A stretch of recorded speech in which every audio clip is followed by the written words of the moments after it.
Lignite mines काम करते हैं। इसमें एक कपूरडी में 1 महीना है, वो प्राइवेट महीना है। गिरल में एक Rajasthan state mines mineral limited पिकनर, उस कंपनी के पीएसयू है स्टेट गवर्नमेंट का, वो कंपनी काम करते हैं। दूसरा जलीपुरा, उधर भी एक प्राइवेट माइन है लिग्नाइट का। और सोनारी, इसमें भी राजस्थान मिनरल का लिमिटेड का एक पीएसयू है। दूसरा बरसिंगार, इसमें भी एक पीएसयू है। और दूसरा एक गोड़ा, इसमें भी प्राइवेट है। तीसरा और एक है मटासुक कासुना, इसमें एक पीएसयू है। टोटल 7 लिग्नाइट माइंस है। इसमें बिल्कुल जो आप जो इश्यूज बताए, इसमें 3 प्राइवेट कंपनी है, 3 स्टेट गवर्नमेंट का है, 1 गवर्नमेंट ऑफ इंडिया का पीएसयू है। टोटल इसमें 7 कंपनीज काम करते हैं। अभी इसमें जो आप प्रोडक्शन का बात करें, बिल्कुल आने वाले दिन में इसमें प्रोडक्शन शुरू करने के लिए सरकार की तरफ से पूरा हम आगे आएंगे, काम करेंगे। श्री राम शिरोमणि वर्मा, बहुत धन्यवाद। कोयले की माइंस से क्या राम शिरोमणि जी है? सर है या नहीं, बता दो। मेरे यहाँ सर है नहीं है ना, तो बैठ जाओ। अरे सर चलो जी के पड़वी, बैठ जाओ। जी के पड़वी जी। Thank you, honorable speaker, for giving me an opportunity to ask a question. I want to ask, मुझे भी जानकारी रहती है ना कि नहीं है। पर महाराष्ट्र का सवाल है। महाराष्ट्र में रिसेंटली 3 मृत्यु हुए हैं। आसाम में 2 अलग इंसिडेंट हुए हैं जहां 10 से ज़्यादा लोग मृत्यु हुए पाए हैं। और मेघालय में पिछले 5 साल में 30 से ज़्यादा लोगों की मृत्यु हुई है माइनिंग एक्सीडेंट में। तो मैं कंसर्न मिनिस्टर से पूछना चाहता हूं कि the rat hole mining, it's considered as illegal mining. What steps have you taken regarding that? Thank you. अध्यक्ष जी, जो राजस्थान में जो क्वेश्चन था, मगर ये एक्सीडेंट के बारे में पूछे हैं। बिल्कुल भारत सरकार जो एक्सीडेंट्स के बारे में कम होना चाहिए, उसके लिए पूरे हम काम करें। और आदरणीय प्रधानमंत्री जी के नेतृत्व में लगातार इस एक्सीडेंट्स को कम करने के लिए जो अलग अलग कमिटीज गठित करिए, नया टेक्नोलॉजी यूज करें। इसमें इंटीग्रेटेड कमांड कंट्रोल सेंटर हो, national coal mine safety report हो, portal, real time accident monitoring के लिए 5G टेक्नोलॉजी, पहली बार हम 5G टेक्नोलॉजी भी अंडरग्राउंड माइंस में यूज कर रहे हैं। आर्टिफिशियल इंटेलिजेंस भी करें, डंपर्स में प्रॉक्सिमिटी सेंसर्स भी ऑपरेट करें। जो आज इसमें जो इलीगल माइनिंग जो असम का है, ये असम का स्टेट गवर्नमेंट का संबंधित विषय है। जो भी इलीगल माइनिंग का काम होता है, इलीगल माइनिंग में हुआ है, जो आपको आदरणीय सदस्य ने उठाया, वो इलीगल माइनिंग का काम है। देश में जो भी इलीगल माइनिंग होता है, वो स्टेट गवर्नमेंट्स का रिस्पॉन्सिबिलिटी है। इसमें हमारा तरफ से गवर्नमेंट ऑफ इंडिया का मिनिस्ट्री के लेवल पे एक सेफ्टी कमेटी रहता है, CAL का, कोल इंडिया का भी एक सेफ्टी कमेटी रहता है, जिस पीएसयू है उसमें भी एक सेफ्टी कमेटी रहते हैं। उसके अलावा DGMS बोल के हमारा मिनिस्ट्री का अलग एक सेफ्टी कमेटी देते हैं, लेबर मिनिस्ट्री का भी एक कमेटी रहती है। मैं बताना चाहता हूँ, लगातार इस जो कोल माइंस में एक्सीडेंट्स लगातार कम हो रहे हैं। ये बहुत हमारा दृष्टिकोण से ये बहुत अच्छा विषय है। आने वाले दिन में इसको पूरा और कम करने के लिए भारत सरकार ने पूरा प्रयास कर रहे। इसमें जो एक्सीडेंट हुआ है, रैट होल एक्सीडेंट, मैं स्वयं मुख्यमंत्री जी से बात किया हूँ। आज लगभग 245 इलीगल रैट होल माइंस का पूरा असम सरकार सीज किया है। जो संबंधित लोग हैं, लगभग जो कल्प्रिट्स है, जो माइनिंग करवाए इनोसेंट पीपल को, 12 लोगों को ऊपर एक्शन भी लिया है। वैसे ही वेस्टर्न कोल फील्ड में अभी अभी एक्सीडेंट हुआ है, इसमें भी भारत सरकार की तरफ से हाई लेवल कमेटी, मिनिस्ट्री की तरफ से अलग अलग CIL की तरफ से कमेटी का इन्वेस्टिगेशन किया है। मैं बताना चाहता हूं, आज गवर्नमेंट ऑफ इंडिया हर तरह सेफ्टी को पहला प्रायोरिटी देते हैं। नरेंद्र मोदी जी सरकार जो लगातार इस सेफ्टी के संबंधित विषय पर हमारा रिजल्ट्स भी मिल रहे, कंपेरेटिवली आज बिल्कुल लगभग इंसिडेंट्स इस साल कम हो गया 2023-24 में। अभी मैं बताना चाहता हूं, वर्कर्स के लिए भी जो अभी इंसिडेंट हुआ है एक वेस्टर्न कोलफील्ड में, अध्यक्ष जी 1 करोड़ 80 लाख आज हम कंपेंसेशन, कोई भी आज भारत में पहली बार कोई की कोल इंडिया में अंडरग्राउंड में जान हथेली में लगाकर काम करते हैं। इसीलिए आदरणीय प्रधानमंत्री जी का आदेश पर हम पूरा कंपेंसेशन दे रहे, पूरा फैसिलिटीज दे रहे, उनके परिवार को जात देते हैं। ऐसी सेफ्टी मेजर्स में भारत सरकार, कोल मिनिस्ट्री और माइनिंग मिनिस्ट्री पूरा ध्यान देते हुए वर्कर सेफ्टी के लिए अलग अलग एक्टिविटीज भी हम ले रहे, पूरा इनिशिएटिव के साथ हम काम कर रहे हैं। सुखदेव भगत। महोदय, मैं माननीय मंत्री जी से जानना चाहता हूं, विशेषकर झारखंड के धनबाद झरिया में अंडरग्राउंड फायर, पूरे गांव की गांव खाली करना पड़ रहा है, पूरा आग लगी हुई है। इसको रोकने के लिए सरकार क्या कदम उठा रहा है? अध्यक्ष महोदय, मैं ये आपके माध्यम से जानना चाहता हूं। आदरणीय अध्यक्ष जी, मैं स्वयं जरिया गया हूं, उधर जो अंडरग्राउंड लगातार ब्रिटिश के जमाने से अंडरग्राउंड कोल जलते रहते हैं, इसके लिए गवर्नमेंट ऑफ इंडिया आदरणीय प्रधानमंत्री नरेंद्र मोदी जी के नेतृत्व में एक हाई लेवल कमेटी का मीटिंग हुआ है, 2 बार 3 बार हुआ है। इसमें रोकने के लिए स्टेट गवर्नमेंट का कोऑपरेशन जरूरी है, क्योंकि वो लोगों को उधर से रिहैबिलिटेशन करना चाहिए। उसके लिए हम क्वार्टर्स भी बनाया, लगभग 30,000 क्वार्टर्स बनाया वर्कर्स के लिए, और बनाने को भी तैयार है। हम पैसे एक्सपेंडिचर करने को भी तैयार है जरिया के लिए। अब एक मास्टर प्लान, जरिया मास्टर प्लान का एक पहले किए थे, सक्सेस नहीं हुआ है। अभी आदरणीय प्रधानमंत्री जी एक हाई लेवल कमेटी कॉन्स्टिट्यूट करके पूरे इंपॉर्टेंट ऑफिसर्स, बाहर के लोग इंक्लूडिंग नीति आयोग जैसे लोग भी उधर जाके इंस्पेक्शन किया है, लोगों से मिला है, वर्कर्स से मिला है, लोगों गांव वालों से मिला है, जरिया के आसपास लोगों से मिला है। मेरा विश्वास है 1-2 महीने के अंदर इस एक्शन प्लान का अप्रूवल हम तैयार करने के लिए प्रयास करें। जैसा भी एक्शन प्लान तैयार होता है, पूरा जरिया के एरिया में जो कोल जलते हैं उसके आसपास लोग रहते हैं, उनको बाहर निकालकर उनको अच्छे घर देना चाहिए, उनको रोजगार देना चाहिए। ये भी प्रयास करें अलग अलग एम्प्लॉयमेंट देने का, नॉट ओनली कोल सेक्टर में अदर एक्टिविटी भी एम्प्लॉयज महिलाओं को, युवाओं को देने के लिए सोच रहे, क्योंकि आज भी जमीन के अंदर कोल जलते रहते हैं 24 आवर 364 डेज 100 ईयर से जलते रहते हैं इस जरिया का। इसके लिए वो कम भी हो गया, जैसा जैसा हम काम करें, प्रयास करें, वो जैसा जैसा अभी थोड़ा एरिया में सीमित है, उस सीमित एरिया को कम करने के लिए भी जरिया में भारत सरकार के कोल मिनिस्ट्री की ओर से पूरा प्रयास कर रहे। मेरा विश्वास है इससे जरिया का जल्दी ही स्टेट गवर्नमेंट कोऑपरेशन से बिल्कुल हम काम करेंगे। निशिकांत दुबे जी। धन्यवाद अध्यक्ष महोदय। एशिया का लार्जेस्ट कोल ब्लॉक मेरे इलाके गोड्डा में है, राजमहल कोल ब्लॉक, और इस देश का जो कोकिंग कोल है उसका मैक्सिमम प्रोडक्शन झारखंड में होता है, CCL और BCCL, जिसके बारे में अभी माननीय मंत्री जी ने कहा। लगातार इलीगल माइनिंग के कारण जो सेफ्टी है उसके ऊपर BCCL, CCL और ECL पर प्रभाव पड़ रहा है।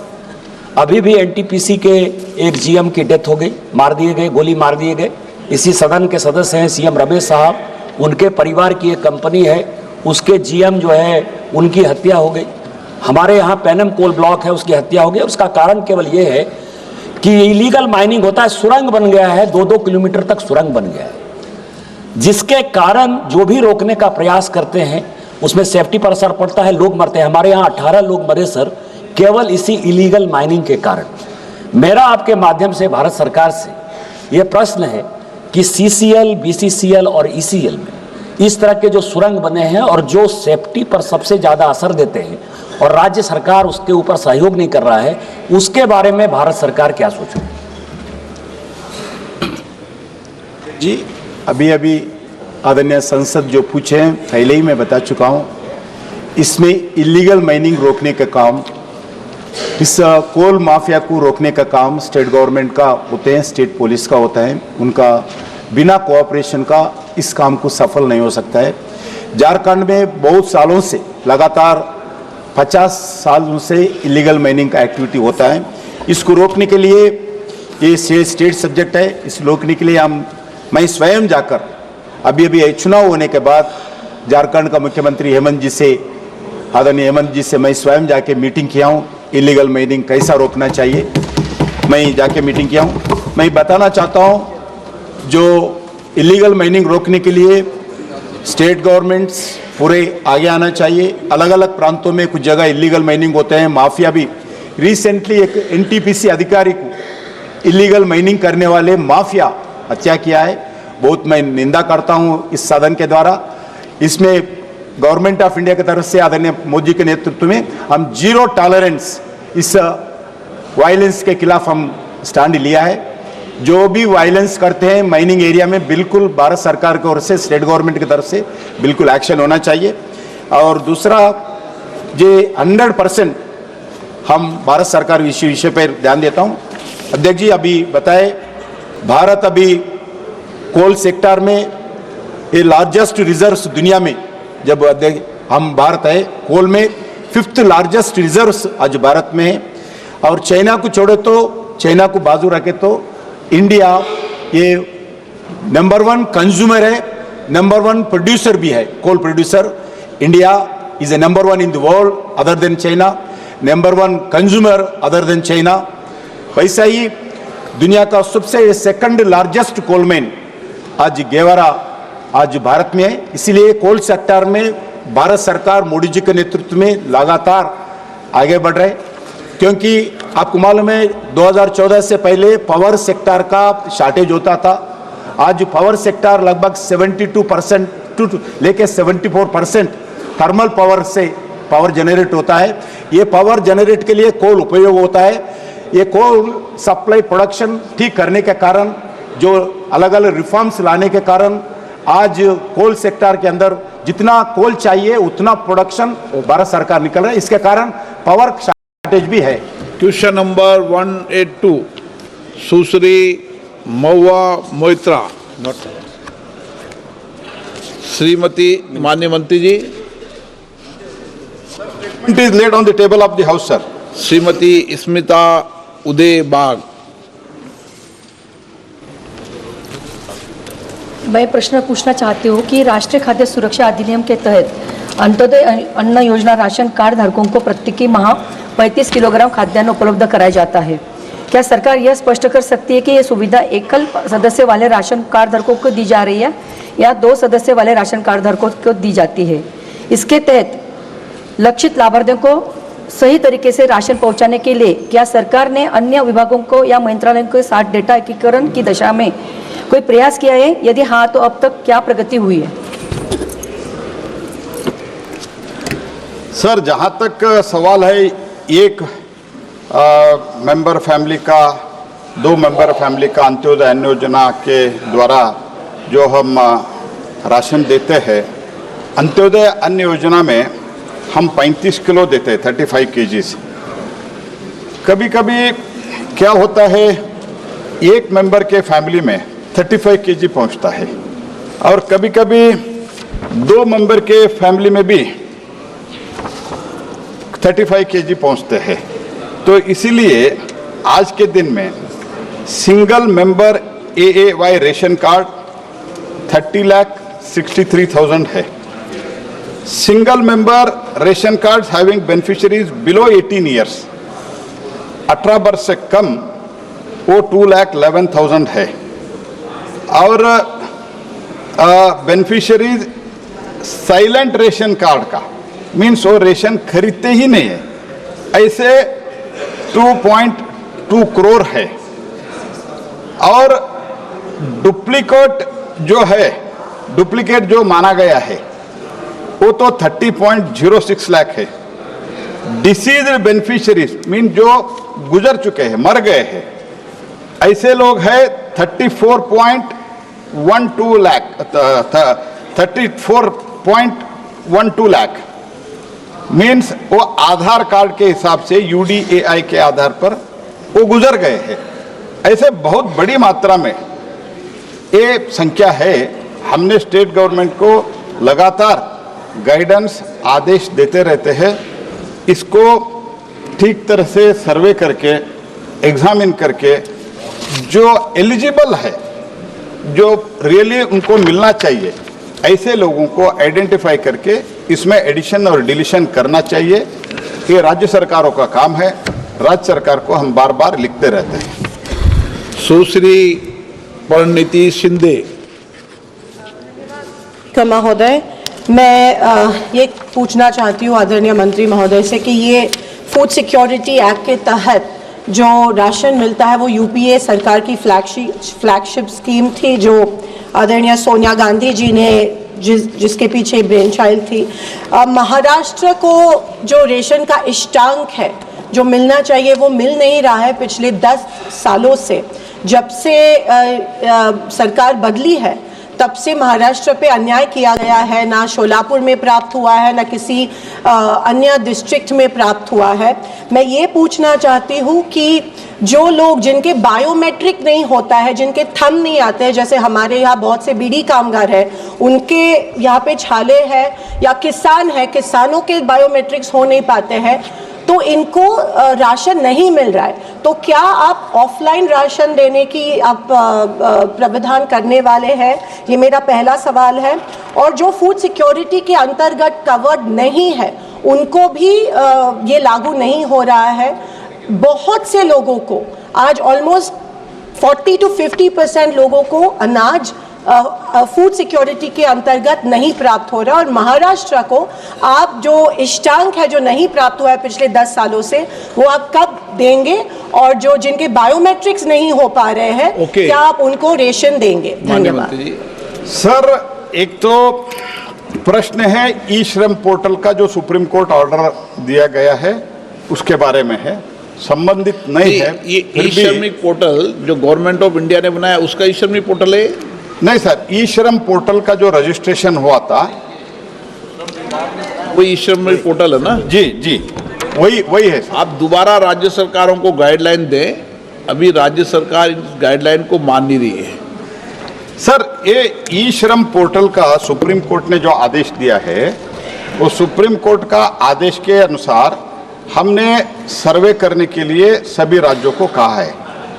KYC करने के लिए भी हमने कहा है। आज के दिन में 74% KYC हुआ है, उसमें मेजर दिल्ली राज्य का नहीं हुआ था, क्योंकि इससे जो पहले के सरकार था उन्होंने बिल्कुल नहीं किया था। अभी KYC हो रहा है। तो मैं इसलिए ये कहना चाहता हूं कि प्रश्न रिलेटेड है बेसिकली ई श्रम पोर्टल के बारे में जो सुप्रीम कोर्ट ने आदेश दिया है उसके बारे में। फिर भी माननीय नया सदस्य ने एक प्रश्न पूछा है और ये भी कहा है सोनिया गांधी जी का फ्लैगशिप प्रोग्राम है, यूपीए का फ्लैगशिप प्रोग्राम है। मैं आपको बताना चाहता हूं, सदन को बताना चाहता हूं कि 2013 में चुनाव के कारण हड़बड़ी में पारित किया।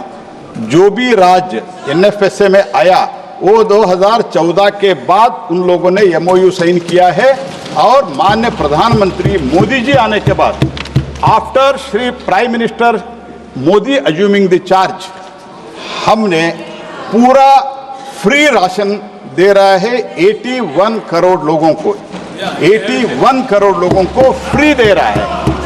एंड ये जो फूड मैंने बताया, food security act, food security act, अरे सुनो तो सुनो, सुनने का क्षमता रखो। अरे ठाकुर जी, सुनने का क्षमता रखो। आपने ठीक नहीं किया था, इसीलिए लोग आपको उधर बिठाया, हमको इधर बिठाया, ये तो समझो ना कम से कम। At least try to understand this much. और बाकी राज्यों में भी, सारे देश में भी साहब, मैं आपको कहना चाहता हूं स्पीकर साहब, सारे राज्यों में 3 राज्य छोड़ के बाकी कांग्रेस को ऐसे क्यों बिठाया है? ये लोग सिर्फ जो भी करते हैं चुनाव के लिए करते हैं। मोदी जी ने ऐसे नहीं किया है। मोदी जी ने 80 करोड़ लोगों को फ्री धान्य दे रहे हैं, फ्री। एंड ये लोग ये लोग इनका सरकार जहां है, और मैं ये भी फिर से रिपीट करना चाहता हूं, सब हमारे सदस्यों के लिए रिपीट करना चाहता हूं, इन लोगों ने 2013 में हड़बड़ी में पारित किया और रूल भी नहीं बनाया था, एक राज्य भी उसमें नहीं था, जो हम आने के बाद, मोदी जी आने के बाद इसको लागू किया है। 80 करोड़ लोगों को हमने फ्री राशन देना है। This is the status. इन लोग जो भी करते हैं सिर्फ और सिर्फ चुनाव के लिए करते हैं। मोदी जी जो करते हैं, लोगों को ये जो भूख है वो भूख निवारण के लिए मोदी जी काम करते हैं, क्योंकि मोदी जी को गरीबी क्या है मोदी जी जानते हैं, इसीलिए हमने किया है ये काम। ये तो आप तो पहले समझ लो। और second point sir, second point, ration में ई पॉज हमने इसीलिए किया है क्योंकि इसमें हमने one nation one ration card भी इसीलिए किया है। अगर माइग्रेंट लेबर, अगर वो और एक राज्य से, जहां से गांव से आता है, मुंबई गए, दिल्ली गए, उधर रेशन लाने के लिए अपने गांव न जाना चाहिए, उनको राशन दिल्ली में मिलना चाहिए, मुंबई में मिलना चाहिए, बेंगलुरु में मिलना चाहिए। इसके कारण वन रेशन वन कार्ड अगर देश में लागू किया है तो वो भी मोदी के सरकार ने किया है, तो इसलिए सबको राशन मिल रहा है। स्पेसिफिक इंसिडेंट के एग्जाम्पल के साथ अगर सदस्य मुझे लिखते हैं तो मैं उनको जवाब देता हूं। Question number 183 Shrimati D.K. Aruna. Question number 183। माननीय मंत्री महोदय, माननीय सदस्य। Honorable Speaker, sir, thank you very much for giving me an opportunity to speak in the House today. I am happy to say that Atal Tinkering Labs provide activity based on learning in the identified schools in the country, where young minds can give shape to their ideas for a number of societal problems which we encounter in our day-to-day life, and also pave way for innovation, enabling over 3 million plus students between grade 6 to grade 12 to acquire a problem-solving, tinkering, and innovative mindset. My first supplementary question to the Honorable Minister of Planning through the chair is whether the government has any proposal to provide Atal Tinkering Labs in private schools also, to include their participation, and their contribution will also play a crucial role in the Amrit Kaal to make India a global tech hub by 2047, and will play a vital role in achieving the goal of becoming a $5 trillion economy by 2027-28, and also if so the details thereof and the role of private schools till now, and if not, reason for not including the private schools.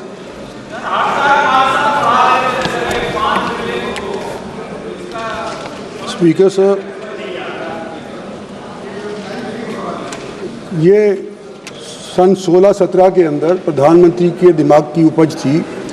ये सवाल संबंधित है अटल innovation mission का, और नीति आयोग को जिम्मा दिया गया, और इसके 4-5 वर्टिकल्स हैं, जिसके अंदर अटल टिंकरिंग लैब एक है, दूसरा है अटल इंक्यूबेशन सेंटर्स, तीसरा है अटल कम्युनिटी इनोवेशन सेंटर्स, चौथा है न्यू इंडिया चैलेंजेस, और पांचवा है मेंटर इंडिया।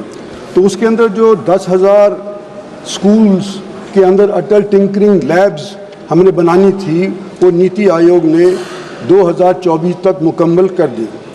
और इन 10,000 टिंकरिंग लैब्स के अंदर दोनों हैं, इसके अंदर प्राइवेट भी है और इसके अंदर हमारे पब्लिक स्कूल्स या समझ लीजिए सरकारी स्कूल्स हैं, वो भी हैं।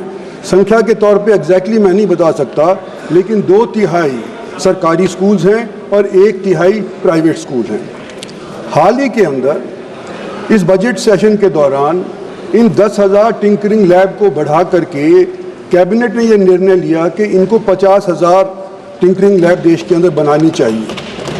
और उसके अधीन आज के दिन जो नीति आयोग ने स्पीयरहेड किया था ये कैंपेन पिछले 5-7 साल के अंदर, उस कैंपेन को क्योंकि अब विस्तार हो रहा है, बड़ा हो रहा है, तो इस कैंपेन को आइंदा के लिए मिनिस्ट्री ऑफ एजुकेशन करेगी, लेकिन जो मिनिस्ट्री ऑफ एजुकेशन के अंदर बजट के तहत जो आज के दिन फैसला किया गया है वो यही है कि अगली 40,000 या 50,000 जो और टिंकरिंग लैब बनाई जाएंगी वो केवल सरकारी स्कूल तक ही सीमित रखी जाएंगी। Honourable member supplementary. Honorable Speaker, sir, as the House is aware, though Atal Tinkering Lab initiative has grown significantly, there is still much work to be done to ensure that every student has access to these transformative learning environments. My second supplementary question to the Honorable Minister of Planning through the chair is, what steps the government is taking to expand the reach of Atal Tinkering Labs to underserved communities and rural areas to unlock the potential of millions of young minds and empower and enlighten them to become agents of change and innovation in their communities to achieve the space dreams as part of Atmanirbhar Bharat.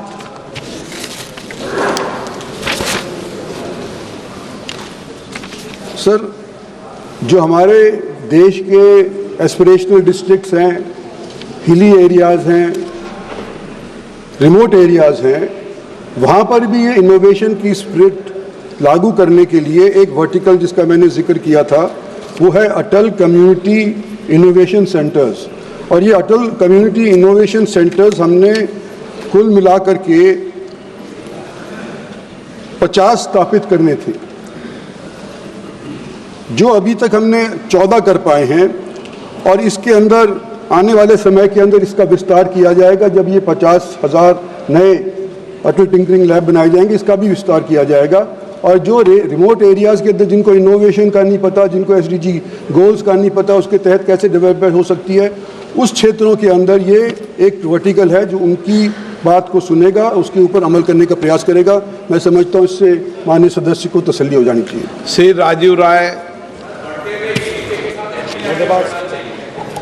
मौका देने के लिए sir मैं आपके माध्यम से मंत्री जी से जानना चाहूँगा कि ये जो 50,000 स्कूल सिलेक्शन हुआ है उसका क्राइटेरिया क्या है और उत्तर प्रदेश में कितने हैं।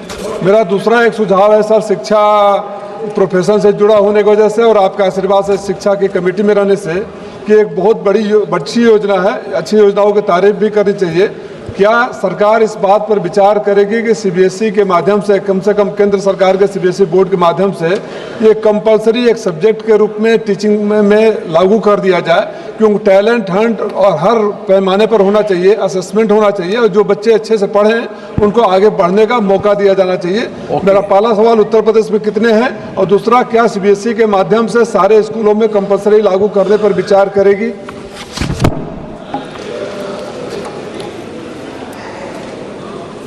सर, 10,000 जो अटल टिंकरिंग लैब लगाए हैं सभी प्रदेशों के अंदर, यूनियन टेरिटरीज के अंदर बांट करके दिए गए हैं। उत्तर प्रदेश के अंदर भी दिए गए हैं। कुल मिलाकर के उत्तर प्रदेश के अंदर अटल टिंकरिंग लैब्स है 955।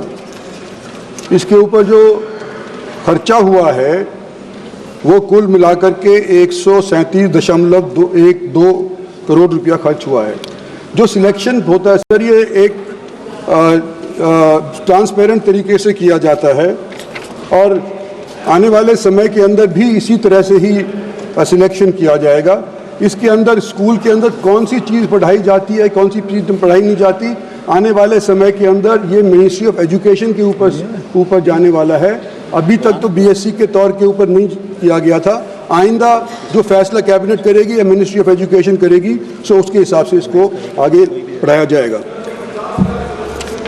Shri Suresh Kumar Shetkar. Karti Chidambaram. I would like to know how many Atal Tinkering Labs are functioning in the country, actually functioning, and what is the equipment which is provided in each of these labs. The minister must list out the equipment which is provided for each of these labs, sir. Thank you very much.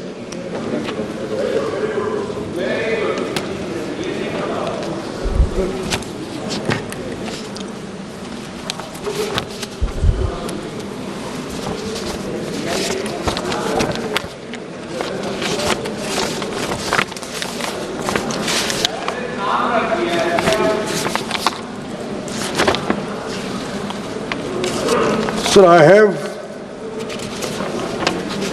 a list which is state-wise. I have not put them all together as to how many tinkering labs are on the whole. But I can have that sent over to him. But each state has, Tamil Nadu doesn't have a question on Tamil Nadu. It was Andhra Pradesh and Telangana. So for these two, I have got Tamil Nadu. So like in Tamil Nadu, sir, in Telangana, sir, there's 379. In Telangana, there's 379. Andhra Pradesh, there is 713. And if they want the other states, sir, I can have it passed on to them as to how many are functioning there.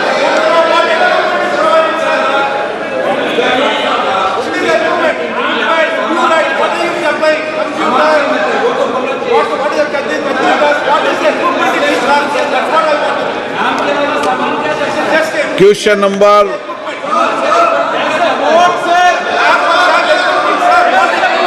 number 184, Shri Madhav Neni Raghunandan Rao. Question number 184 sir. माननीय मंत्री महोदय, sir उत्तर सभा पर सामान computer जाता है. Honorable Speaker sir, I raised to address two crucial aspects software जाता है. that will propel India's renewable energy journey forward. Firstly, I would like to shed light on the incentives and concessions provided by the Union government for setting up of solar power and other renewable energy projects on government lands, more particularly in Telangana. The Union government has implemented various initiatives to encourage the growth of renewable energy in the country. One such initiative is the provision of incentives and concessions for setting up of renewable energy projects on the government lands. The country has set an ambitious target of 450 gigawatts of renewable energy power by 2030. Now my question to the Honorable Minister is, the details of the incentives and concessions provided by the Union government for setting up of solar power Honorable and other member, renewable energy projects on government lands in Telangana. आपका प्रश्न क्या है?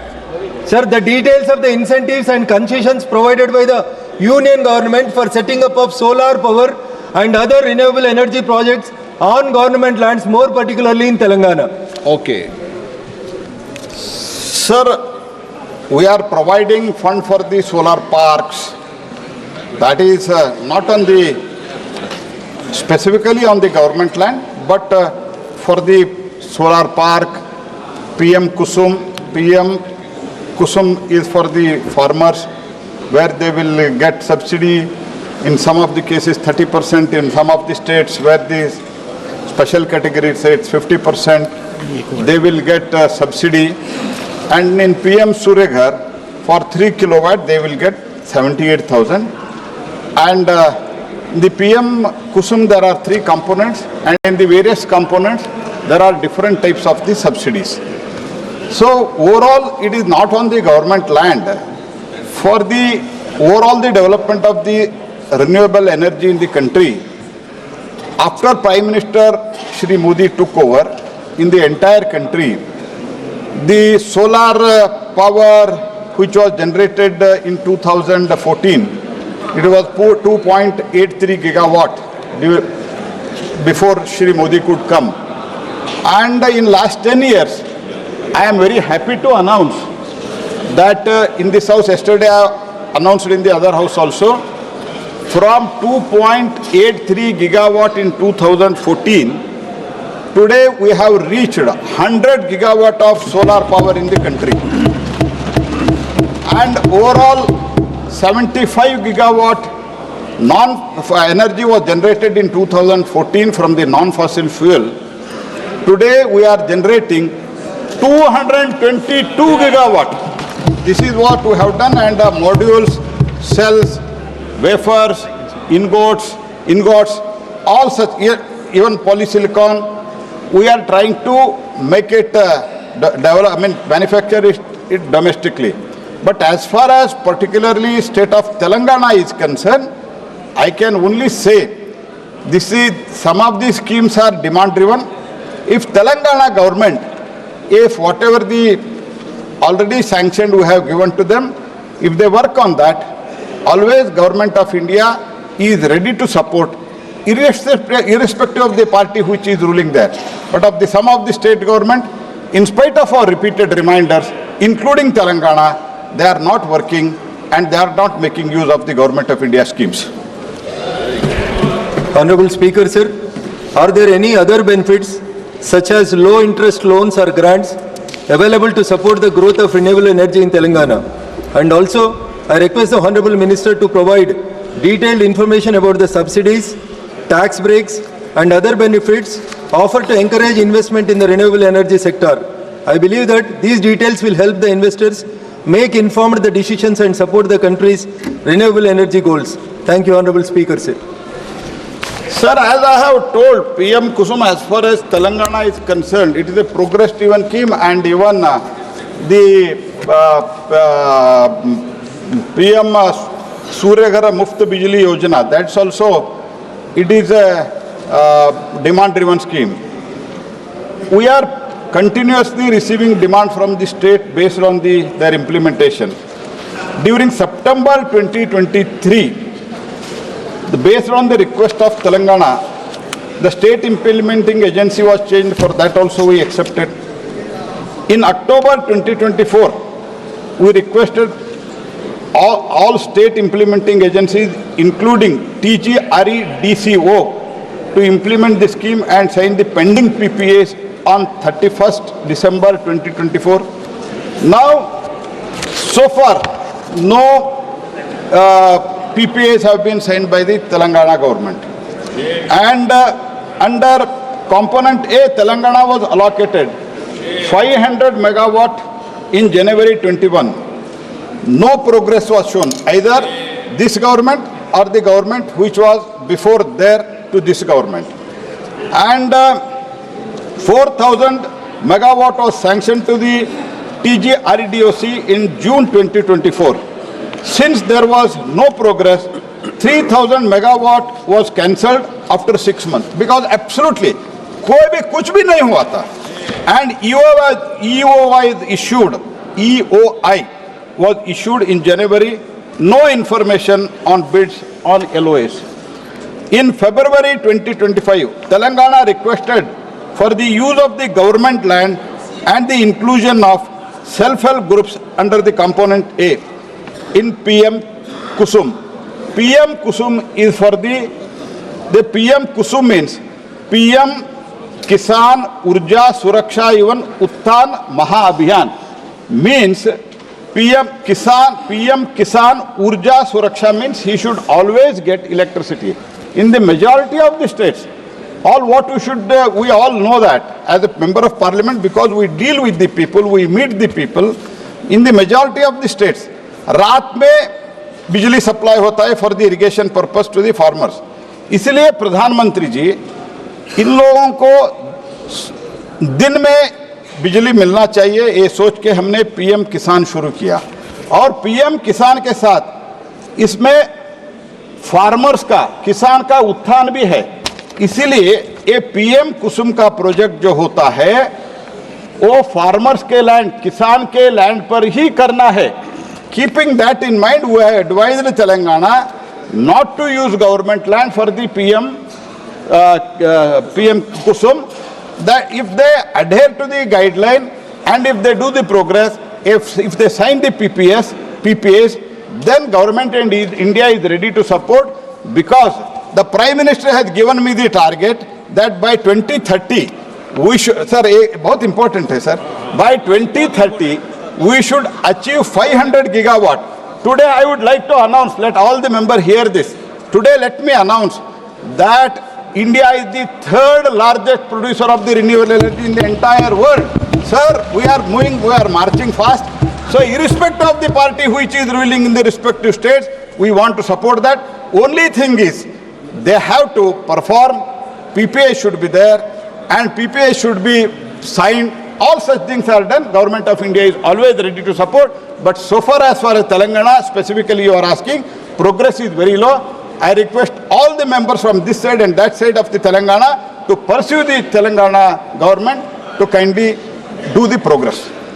Shri M Raghunandan Rao, M Raghunandan Rao, आपका हो गया 2, हो गए sir. M Raghunandan Rao. Indira, आपका हो गया? एम रघुनंदन राव हैं? हो गया सर उनका। इंदिरा संघ सुब्बा। थैंक यू अध्यक्ष महोदय। सर ये भारत देश का जो 500 गीगावाट रिन्यूएबल एनर्जी हार्नेस करने का जो टारगेट था, अभी तक केवल 220 या 230 गीगावाट तक ही हार्नेस हुआ है। इसमें भी मेजॉरिटी सोलर एनर्जी हुआ है। और national institute of wind energy बताते हैं कि भारत देश के अंदर विंड एनर्जी भी लगभग 1100 गीगावाट तक हम हार्नेस कर सकते हैं। तो जितने भी आज ये रिप्लाई में देखा, और इसमें मैं 198 क्वेश्चन को भी रेफर करके बता रहा हूँ कि जितने भी स्कीम्स बने हैं भारत देश का, इसमें ज़्यादातर सोलर एनर्जी हार्नेस करने के लिए स्कीम्स बने हैं और विंड एनर्जी हार्नेस करने के लिए बहुत ही कम स्कीम्स ऐसे बना है। तो आपके माध्यम से अध्यक्ष महोदय, हम मंत्री जी से जानना चाहेंगे कि इस विंड एनर्जी को हार्नेस करने के लिए यूनियन गवर्नमेंट और मिनिस्ट्री कोई ऐसा स्कीम्स बना रहे हैं कि जिसमें जैसे पीएम कुसुम हो, जैसे सूर्य घर मुफ्त बिजली योजना है, ऐसा कोई विंड एनर्जी में भी अगर मिनिस्ट्री ने सोचा है तो इसमें ये पूछना चाहूँगा। और दूसरा, अभी रिसेंट स्टडीज़ ने सजेस्ट किया है जितने भी हाई ऑल्टीट्यूड्स में जो विंड का वेलोसिटी रहता है, उस विंड वेलोसिटी को हार्नेस करते हुए हम विंड एनर्जी उसमें से उत्पादन कर सकते हैं। तो इसमें भी अगर कोई मिनिस्ट्री ने इसमें वेंचर करके इस विंड एनर्जी जो हाई ऑल्टीट्यूड में होता है, इसको हार्नेस करने की कोई सोचा है और इसको रिसर्च एंड डेवलपमेंट में ले जाने के लिए कोई योजना बनाएंगे, ये मैं आपके माध्यम से पूछना चाहूँगा। सर बेसिकली ये प्रश्न जो है प्रश्न तेलंगाना के ऊपर है, फिर भी मैं नहीं, उनका अगला प्रश्न यही था। नहीं सर, मैं प्रश्न का उत्तर देता हूं सर। मैं ये कहना चाहता हूं, ओवरऑल 75 गीगावाट्स इन 2014 से आज हमने 222 गीगावाट तक पहुंच गए। ये बहुत बड़ा जंप है। फर्स्ट ऑफ ऑल ये तो अप्रिशिएट करना चाहिए। मैंने पहले भी मेरा उत्तर में कहा था 2.83 गीगावाट इन सोलार, आज हमने 100 गीगावाट हमने ऑलरेडी पार किया है। They already surpassed the 100 gigawatt, overall 222 हो गया है। तो और इसके साथ ही साथ अभी अंडर इम्प्लीमेंटेशन जो है वो टोटल नॉन फॉसिल फ्यूल से 180 गीगावाट अंडर इम्प्लीमेंटेशन है। टेंडर्ड है 79.9 gigawatt, almost 80 gigawatt already tendered है। टोटल इंस्टॉल्ड गीगावाट इन दी पाइपलाइन मिला के हमारा 480 हो जाएगा। द टारगेट 500 है। ओवरऑल हम क्या कर रहे हैं, हर बरस 50 गीगावाट का टेंडर फ्लोट करना, पीपीए साइन करना, राज्यों के साथ लगातार हम बातचीत कर रहे हैं। रीजन वाइज सभी मुख्यमंत्रियों के साथ, सभी मंत्रियों के साथ हमारा बातचीत हो रहा है। और ग्लोबल आरई इन्वेस्टर मीट हो गया गांधीनगर में, स्वयं माननीय प्रधानमंत्री जी आए थे और उसके साथ ही साथ बहुत राज्यों के मुख्यमंत्री आए थे। दुनिया के बहुत बड़े बड़े जो बिजनेस के लीडर्स हैं रिन्यूएबल एनर्जी में, स्पेशली जो भारत में इन्वेस्टमेंट कर सकते हैं, उन लोगों को हमारा एमईए का सहयोग लेके हमने सब लोगों को बुलाया था। ये सब के कारण भारत में इन्वेस्टमेंट करने के लिए, भारत में रिन्यूएबल एनर्जी में इन्वेस्टमेंट करने के लिए बड़ी मात्रा में आया है। और जब माननीय मोदी जी के नेतृत्व में जब इतना बड़ा अचीवमेंट होता है, सहज रूप में इनको जलन होता है, इसलिए बीच बीच में ऐसे टोका-टाकी करते हैं। लेकिन इनके काल में 2 गीगावाट से हम अभी 100 गीगावाट हम सिर्फ सोलार में पहुंचे हैं। This is what everybody should understand and I am quite hopeful. मैं पूरा ऑप्टिमिस्टिक हूं, मैं आशावादी हूं कि 500 गीगावाट हम जरूर पहुंच पाएंगे माननीय प्रधानमंत्री जी मोदी जी के नेतृत्व में। श्री सुधाकर सिंह, अध्यक्ष जी, माननीय मंत्री जी से जानना चाहता हूं, क्या सरकार उन राज्यों को विशेष सब्सिडी या वित्तीय सहायता देने की योजना बना रही है जहां ऊर्जा की कीमतें अधिक हैं लेकिन क्रय शक्ति कम है, जैसे बिहार, ताकि वहां के लोग सौर ऊर्जा जैसे नवीनीकरण ऊर्जा स्रोतों को अपनाने के लिए प्रोत्साहित हों। उसी में सवाल है, बिहार में आज भी लाखों लोग डीजल जनरेटर पर निर्भर हैं, जिससे न केवल उनकी आय पर अतिरिक्त बोझ पड़ता है बल्कि यह पर्यावरण के लिए भी हानिकारक है। क्या सरकार ने कोई ऐसी नीति तैयार की है या प्रस्तावित की है जिससे बिहार जैसे राज्यों में सौर ऊर्जा को किफ़ायती और सुलभ बनाया जा सके? सर, जैसे मैंने पहले भी कहा, हमारा सारे देश में किसी भी राज्य में हो, अगर सोलर एनर्जी या ओवरऑल रिन्यूएबल एनर्जी का स्कीम इंप्लीमेंट करते तो हमारा बहुत स्कीम है। वो स्कीम मैं फिर से इधर पढ़ना नहीं चाहता हूं। पीएम सूर्यघर है, पीएम सूर्यघर के मुफ्त बिजली योजना है। In real sense PM Surya Ghar मुफ्त बिजली योजना है। हमने शुरू किया था जनवरी 22 इस अनाउंस किया था लास्ट 2024 में। उसके बाद इसका रूल्स वगैरह फ्रेम होके आते आते कोड ऑफ कंडक्ट आ गया। हम एक्चुअली इसका इम्प्लीमेंटेशन पीएम सूर्यघर मुफ्त बिजली योजना का शुरू हो गया जून में। 7-8 मंथ्स में we have achieved 10 lakh installation of PM Suryaghar. और पीएम सूर्यघर में हमने जो अभी तक, मैं आपको बताना चाहता हूं, कई राज्य अभी फ्री अनाउंस करते हैं, लेकिन पीएम मोदी का अनाउंसमेंट क्या है? जो कुछ राज्य अनाउंस करते हैं 200 यूनिट, बाद में 40 यूनिट भी नहीं देते हैं।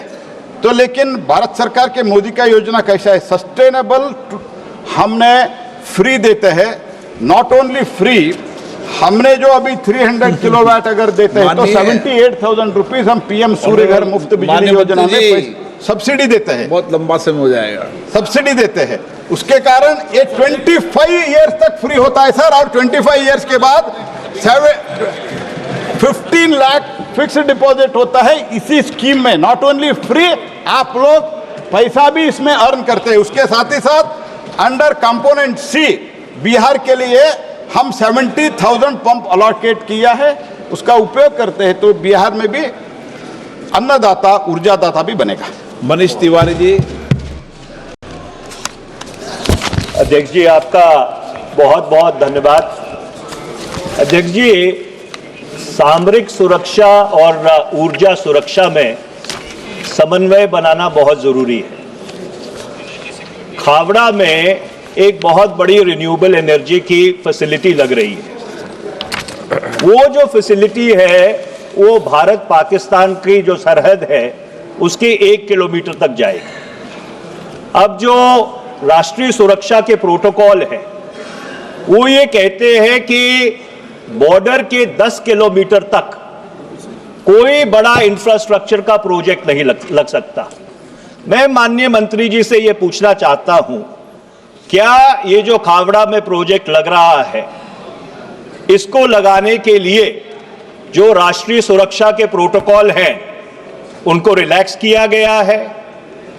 और दूसरा, भारत सरकार ने इस रिन्यूएबल एनर्जी के प्रोजेक्ट को, जो एक मिक्स्ड रिन्यूएबल एनर्जी का प्रोजेक्ट है, उसमें विंड भी है, सोलर भी है, बाकी चीजें भी है, कितनी रियायत भारत सरकार की तरफ से दी गई है?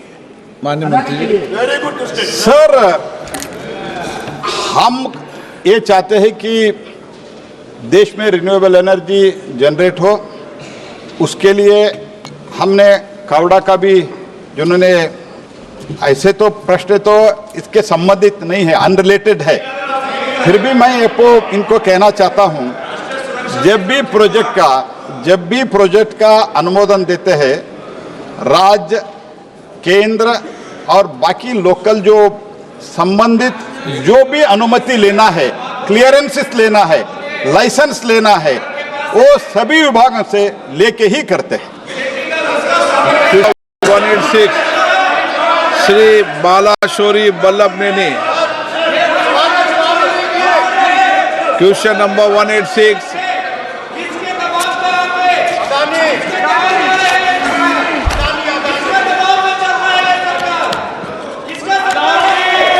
मंत्री जी को खड़ा करो ना सर।